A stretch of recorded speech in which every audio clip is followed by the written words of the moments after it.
Donc bonjour à tous. Donc aujourd'hui, je vais vous présenter une introduction aux outils de segmentation utilisés, enfin aux méthodes de segmentation utilisées en imagerie ultrasonore. En fait, ce qu'on m'a demandé, c'est de faire un peu de la vulgarisation sur l'ensemble des outils utilisés. Donc vis-à-vis de mon collègue, je ne vais pas rentrer autant dans les détails.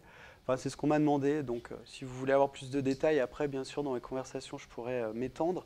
Mais là, voilà, j'ai essayé de vous peindre le décor de ce qui se fait en imagerie ultrasonore. D'un point de vue segmentation, il y a beaucoup de choses. Donc, je n'ai pas pu trop détailler chaque méthode. Ça marche pas? Ouais, tu l'as pas connecté. Ouais, c'est pas grave. Donc, très brièvement, en imagerie, donc l'imagerie ultrasonore, c'est une imagerie non invasive qui permet d'accéder à des structures en mouvement en temps réel, en 2D et en 3D du corps humain. D'accord, c'est, une petite parenthèse, c'est la modalité la moins chère à l'heure actuelle, donc la plus intéressante pour les hôpitaux. Donc tout ce qu'on peut faire d'innovant là-dessus peut avoir un fort impact derrière au niveau de la société. Et une des applications très fortes en imagerie ultrasonore, c'est l'imagerie échocardiographique sur laquelle je travaille. Donc vous avez ici une animation, d'accord, qui nous permet de voir en 3D et en temps réel le cœur. Et donc le but du jeu, c'est d'arriver à le segmenter et le suivre pour faire des mesures. Je vais rentrer un peu plus dans les détails après de propriétés mécaniques du cœur. Donc voilà, vous voyez ici typiquement un cœur qu'on est censé voir et les coupes correspondantes. Donc quels sont les besoins de segmentation en imagerie ultrasonore? Si je reprends une coupe 2D, voilà ce qu'on observe. Voilà en gros, si on demande à un expert de nous tracer le myocarde, voilà ce qu'il va tracer. Et donc on peut voir un peu les difficultés de segmentation au niveau de cette imagerie-là. Donc c'est l'imagerie la moins chère, donc la plus merdique, d'accord. Donc on a sur certaines zones des structures qui se voient très bien, donc très faciles à segmenter. Sur d'autres zones, on peut très facilement se tromper. Et d'ailleurs, pour avoir fait le test encore récemment, les cardiologues peuvent très facilement également se tromper s'ils ne discutent pas entre eux pour détecter des structures. Et il y a carrément des zones où on ne voit rien du tout. Donc il faut faire avec et arriver à donner des choses les plus précises possibles. D'où toute la quantité énorme de littérature sur la segmentation en imagerie échocardiographique. Très rapidement, j'aime bien introduire la segmentation dans notre domaine à partir de cette pyramide de connaissances, d'accord, pour situer la segmentation, donc c'est de la vulgarisation. Donc, laissez-moi vous introduire une pyramide de connaissances, d'informations sur 5 niveaux, de 0 à 4, où le niveau le plus bas, c'est le niveau pixélique, d'accord, donc l'information pixel. Et à chaque étage de la pyramide, on va apporter de l'information pour arriver jusqu'à l'aide au diagnostic pour le médecin. D'accord ? Donc au niveau 1, on va commencer à traiter l'information pixélique pour extraire des informations de contour, de gradient, d'estimation de mouvement, de distribution d'intensité locale. Au niveau numéro 2, nous allons être au niveau de la détection et reconnaissance d'objets ou de motifs en introduisant des concepts plus avancés de modèles d'apparence, des modèles de surface, pour détecter par exemple l'endocarde ou le myocarde pour le cœur. Au niveau 3, une fois qu'on a détecté plusieurs objets, on va les mettre en scène ensemble, donc pour décrire l'ensemble de la scène, d'accord, donc recomposer le cœur dans son ensemble par exemple, ou extraire des mesures de déformation locale du myocarde une fois qu'on a été capable de le détecter. Et à partir de cette description haut niveau, on va être capable de fournir des informations pertinentes pour l'expert, pour l'aide au diagnostic. Voilà comment on se situe. Et bien évidemment, la segmentation se situe au niveau de la pyramide numéro 2. Alors pourquoi c'est intéressant? C'est parce que du coup, vous voyez que naturellement, on va se baser sur les niveaux inférieurs pour extraire de l'information pertinente, bien évidemment. On est au niveau 2, donc on va proposer des modèles théoriques assez développés pour se concentrer sur la détection d'objets. Mais ce n'est pas un but en soi. Derrière, ça sera utilisé sur des niveaux supérieurs pour notamment, dans notre cas, de l'aide au diagnostic. Alors, en imagerie ultrasonore, les principales méthodes de segmentation, si on essaye, c'est assez compliqué parce que, comme je vous ai dit, il y a plus de 20 voire 30 ans de publications là-dessus. Mais si on essaye de les regrouper, on peut faire cette tentative-là en 2 grosses classes. conditionné par l'apport plus ou moins fort d'a priori, d'accord, dans les modèles de segmentation. Concernant la première classe, il y a les méthodes par GraphCut, les méthodes par modèle déformable, qui ont été énormément utilisées. Donc, il y a des sous-classes du type level set, modèle géométrique ou modèle explicite. Dans les méthodes qui exploitent de façon très forte des a priori, il y a les méthodes par apprentissage de formes statistiques ou apprentissage de modèles d'apparence, donc basés sur l'intensité. Les modèles multi-atlas et les modèles par machine learning, comme mon collègue a un peu discuté précédemment, voire beaucoup. Donc, en fait, pour chaque sous-groupe, donc il y en a 5, donc GraphCut, modèle déformable et les 3 autres, je vais décrire brièvement les idées qui se cachent derrière. Donc, concernant les modèles déformables, le principe est tout bête, on va initialiser une surface et on va lui demander d'évoluer, donc en 3D ici, jusqu'à convergence. Et à convergence, on souhaite que la surface épouse les contours de l'objet que l'on souhaite détecter. D'accord ? Il y a énormément de papiers là-dessus qui traitent à la fois de l'initialisation pour qu'elle soit automatique, pour que tout se passe sans que l'utilisateur intervienne. Il y a énormément de papiers sur comment faire évoluer la surface. Donc là, il y a plein de méthodes différentes mathématiques pour obtenir ça. Il y a énormément de travaux à l'heure actuelle sur comment définir des critères d'énergie. Donc ça, je vais revenir, qui sont convexes, pour avoir un minimum global. Donc il y a une littérature énorme là-dessus. Donc là, c'est très succinct ce dont je vous parle.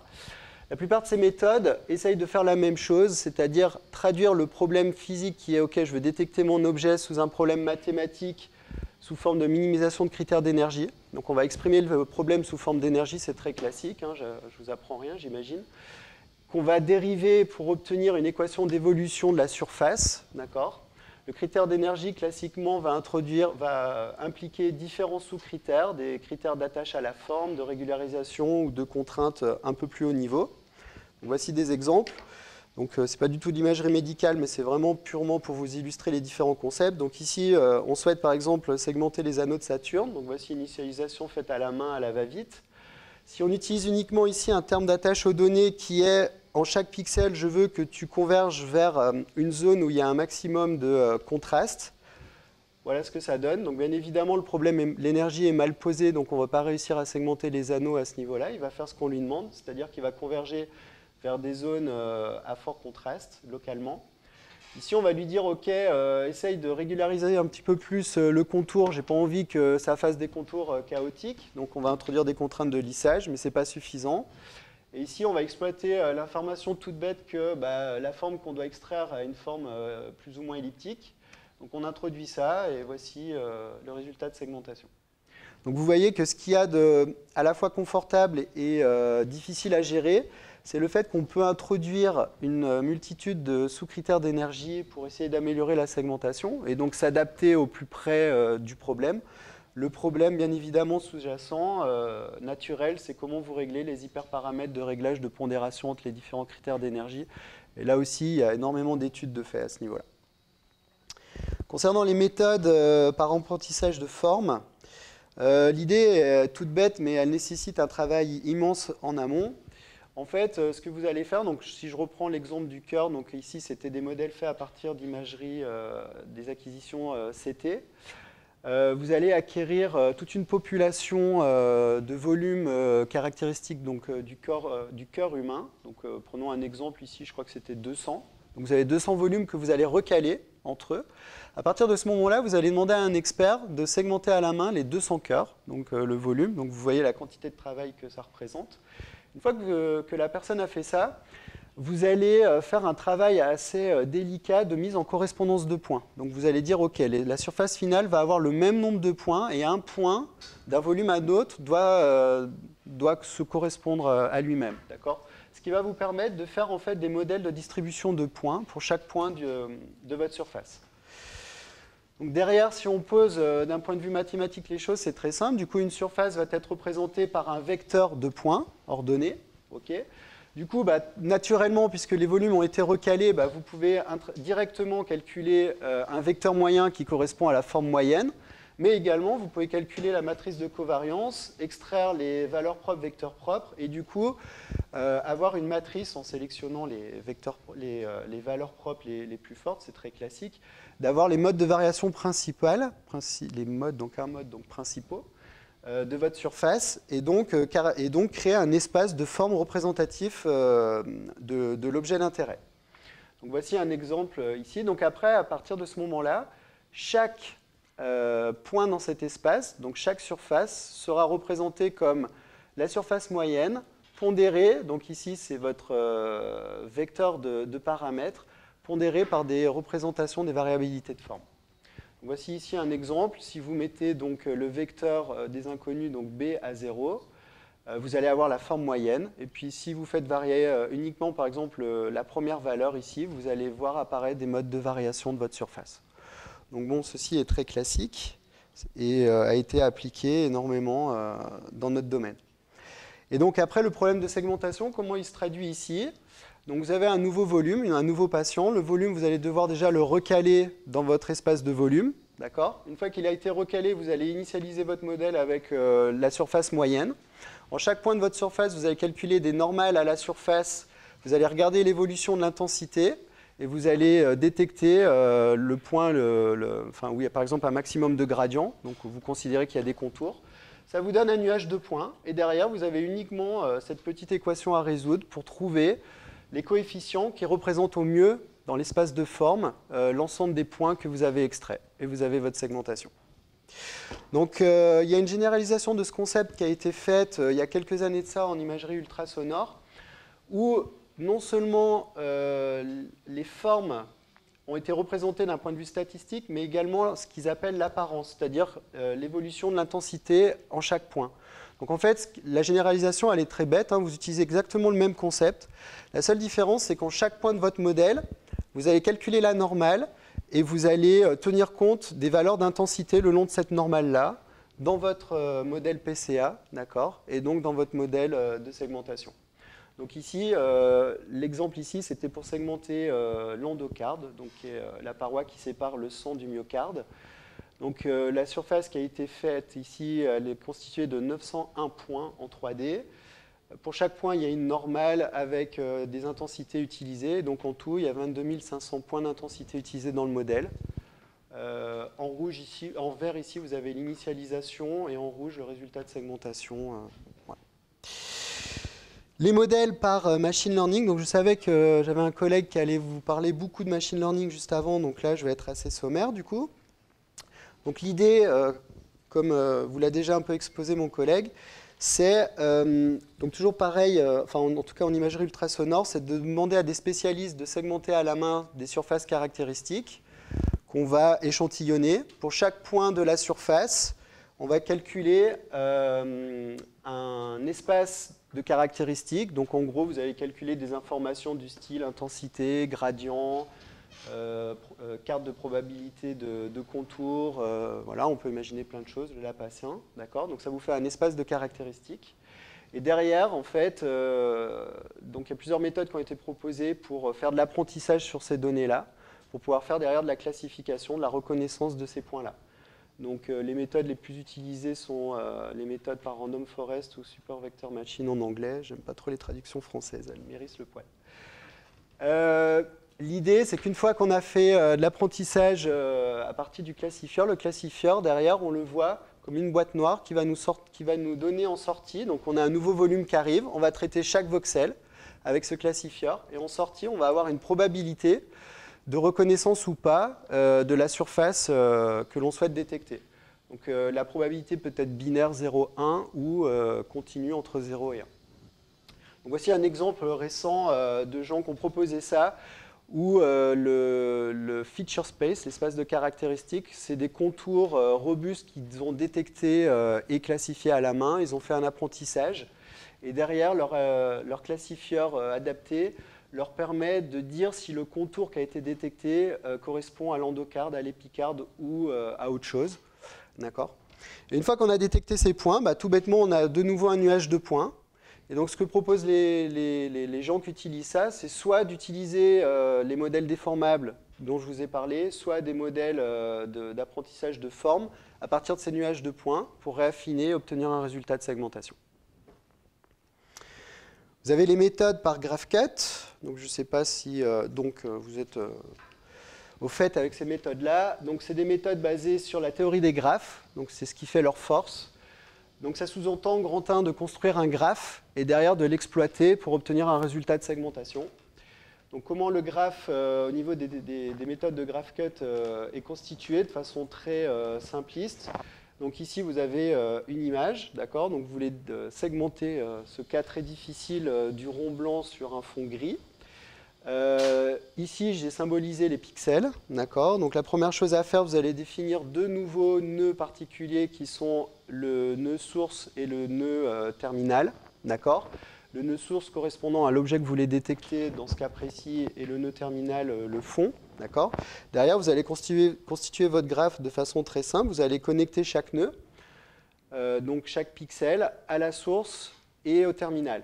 Pour cela, vous allez donc créer des arêtes où vous allez affecter un poids. Ce poids-là, en fait, caractérise la probabilité d'appartenance à la source ou au fond. D'accord. Donc après, je vais vous donner un exemple comment on calcule ça. Donc dans cet exemple-là, la largeur de la flèche caractérise la probabilité d'appartenance ou pas. Bien évidemment, pour ces points-là, la largeur est forte puisque la probabilité d'appartenir au cercle blanc est forte. Ici, la largeur est faible. L'inverse de ce côté-là. D'accord. Ensuite, vous allez interconnecter chaque nœud. D'accord. Donc, soit vous allez utiliser donc, les points, enfin, la probabilité que vous allez attribuer, bien évidemment, est dépendante de la distance du point aux autres pixels. Et en plus, vous allez pouvoir introduire des critères d'homogénéité locale que vous allez calculer qui va renforcer la probabilité de cohésion locale. On peut imaginer également introduire, donc là je ne sais plus où il est mon collègue, je ne le vois plus, mais d'autres contraintes, ah ben il est parti, donc tant pis pour lui. D'autres contraintes du style, les structures qu'il a essayé de mettre en place, ça peut être introduit à ce niveau-là également.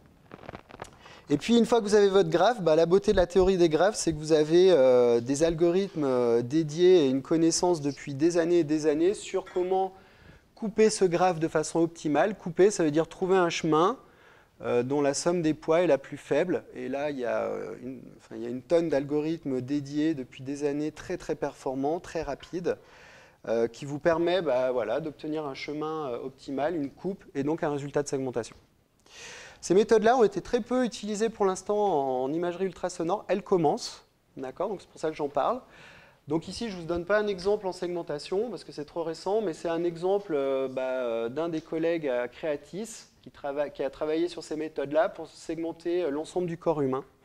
Donc l'idée, en fait, ce qui est souvent fait avec les GraphCut, c'est d'initialiser avec des graines, des germes, d'accord, les structures que vous voulez segmenter. Donc vous allez mettre à la main très simplement un germe dans une zone caractéristique que vous voulez segmenter. À partir de ce grain-là, vous allez calculer localement l'histogramme, par exemple, qui va vous permettre de le caractériser sous forme de mixture de gaussienne et donc d'avoir un a priori statistique sur l'objet que vous voulez segmenter. Et cet a priori statistique-là, vous allez l'utiliser tout bêtement pour calculer ses probabilités d'appartenance à un objet ou pas. Bien évidemment, ce que je ne vous ai pas dit ici, c'est que le principe se généralise à la segmentation multi-objet. D'accord, vous allez avoir un point source par objet. Et là aussi, la théorie des graphes s'adapte bien à cette segmentation multi-objet. Et c'est la raison pour laquelle mon collègue à l'époque avait décidé d'utiliser cette méthode-là, parce qu'il voulait segmenter l'ensemble du corps humain et donc plusieurs organes. Et enfin, pour finir, les méthodes par multi-atlas. Donc là aussi, c'est des méthodes très classiques maintenant pour la segmentation du cerveau qui commencent à peine à être utilisées en ultrason. Donc je ne vais pas illustrer avec l'ultrason ici, mais avec le cerveau. L'idée, elle est toute bête, d'accord. De nouveau, on va partir d'un exemple. Donc on a un volume en IRM d'un cerveau qu'on a acquis. Okay. On demande à un expert de segmenter l'ensemble des classes au niveau de ce cerveau-là. Donc on a un résultat de segmentation. On a un nouveau patient, on acquiert un nouveau volume. Et ce qu'on va faire, en fait, c'est qu'à partir de ce volume de référence, on va faire un recalage entre les deux volumes qui va nous permettre de dériver un champ de déformation sur l'ensemble du volume. D'accord ? Voici le volume initial qui a été recalé. Et le champ de déformation qu'on a calculé, tout bêtement, on va l'appliquer à la carte, à l'image segmentée, qui va nous donner ça, et ça nous donne le résultat de segmentation. D'accord ? Donc ce concept-là, il est tout bête, il est très performant au niveau du cerveau, parce que le cerveau ne bouge pas et que du coup on peut, et que la variabilité interpatient n'est pas si énorme que ça. Malgré tout, faire juste ça, ce n'est pas suffisant. Donc ce qu'ont proposé les gens et qui montre qu'il y a un apport significatif, c'est de faire du multi-atlas. Alors c'est juste qu'on va généraliser le concept, c'est-à-dire on ne va pas s'attacher uniquement à un volume de référence, mais à un ensemble de volumes de référence où on va demander à des experts de segmenter ces volumes-là. Donc on va avoir toute une batterie qui est censée prendre en compte la variabilité inter-individus de la segmentation du cerveau, donc des différentes structures au niveau cérébral. On a un nouveau patient. Vis-à-vis de ce patient-là, pour chaque volume, on va effectuer ce que je vous ai dit. Donc on va effectuer le recalage. Donc on va avoir plusieurs résultats de segmentation. Et la couche supplémentaire qu'on va introduire, en fait, c'est de la décision par fusion. Donc là, il y a énormément de travaux qui ont été faits, donc je ne vais pas rentrer dans les détails, mais le principe tout bête qu'on peut très simplement comprendre, si je prends l'exemple de cette classe-là, on va prendre un voxel à l'intérieur qui a été classé comme appartenant à cette classe-là. On va regarder sur tous les résultats de segmentation s'il a été classé de la même façon. Si c'est le cas, a priori, c'est que c'est bon, donc on va lui attribuer à la fin la bonne étiquette. Bon, voilà. Et ce sont, à mon sens, les résultats les plus performants à l'heure actuelle pour la segmentation du cerveau voilà, dans notre domaine. Pourquoi, donc ces méthodes ont été peu, donc j'ai fini, hein. Les méthodes ont été peu appliquées en imagerie ultrasonore. Pourquoi ? C'est des méthodes en 3D qui sont gourmandes en termes de temps de calcul. Donc il y a énormément d'efforts de fait à ce niveau-là pour réduire le temps de calcul. Et l'imagerie ultrasonore, son intérêt, c'est que c'est une imagerie temps réel. Donc tout ce qu'on doit faire, a priori, on l'a sous la contrainte du temps réel. D'accord ? Donc souvent, ça guide les choix méthodologiques qu'on fait derrière. Malgré tout, là récemment, les gens l'ont appliqué, ils obtiennent des super scores, donc je pense qu'il va y avoir un engouement dans les prochaines années sur ces méthodes-là, également en imagerie ultrasonore. Bien évidemment, leur qualité dépend énormément de la qualité du résultat de recalage, donc là aussi, il y a énormément de travaux de fait, de la stratégie de décision par fusion. Voilà. Et donc, pour conclure, comme vous avez pu le voir, il y a énormément de méthodes de segmentation qui ont été proposées dans mon domaine. Et finalement, le besoin fort qu'il y a à l'heure actuelle, c'est un besoin de quantifier et de voir quelle méthode marche le mieux. Donc pour cela, il y a énormément d'efforts qui sont faits à l'heure actuelle, mais je pense que ça se généralise, hein, ce n'est pas que propre dans notre domaine, hein, à la création de bases de données publiques où les gens peuvent se comparer, et notamment, nous organisons cette année, en septembre, un challenge à la conférence MICAI à ce sujet-là. Et du coup, là, on a déjà sélectionné les papiers. Et donc, on a sélectionné 10 papiers. Dans les 10 papiers, les 5 méthodes que je vous ai présentées sont proposées dedans. D'accord ? Et il y a également des travaux énormes qui sont faits et dont on participe sur la création de simulations ultra réalistes du cœur pour derrière faire de la validation. Donc, pour finir ma présentation, en fait, je vous ai menti tout au début, volontairement. La première image que je vous ai montrée, ce n'est pas une image réelle. Je vais y arriver. Ce n'est pas une image réelle, c'est une image que nous avons simulée pour vous montrer le degré de réalité, de réalisme qu'on est capable de produire à l'heure actuelle. Donc tout à l'heure, vous avez vu un maillage. En fait, c'est issu de ce maillage-là et d'autres choses qu'on a généré ce volume-là. C'est un volume synthétique dont on maîtrise la plupart des paramètres et qui va nous servir à l'avenir pour faire de la validation assez précise de toutes ces méthodes de segmentation, d'estimation de mouvement, etc. Voilà, je vous remercie.